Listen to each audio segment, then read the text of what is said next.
Pas një kronike shqetësuese të transmetuar nga televizioni Apollon për situatën me mbeturinat në fshatin Kashtbardh në Lushnjë, njësia administrative Karbunare Vogël ka reaguar menjëherë për pastrimin e zonës. Bëhet fjalë për aksin rrugor në dalje të fshatit, ku një hapësirë për rreth 40 metrash ishte e mbushur me mbetje të ndryshme, mes tyre plastik, shishe, bidona, kanaçe dhe materiale të tjera, të cilat ishin të shpërndara në të dyja anët e rrugës.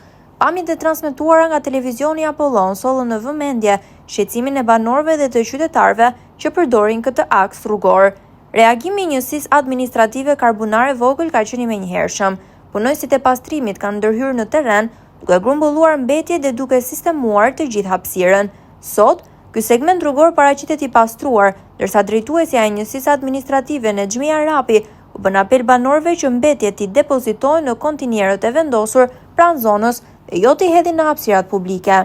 Mesazhi është i qartë, pastërtia e mjedisit është një përgjegjësi e përbashkët. Në një bashkëbisedim telefonik, drejtuesja e njësisë administrative Karbunare Vogël falenderoi televizionin Apollon për evidentimin e problematikës, duke e konsideruar median si një partner bashkëpunues në adresimin e shqetësimeve të qytetarëve.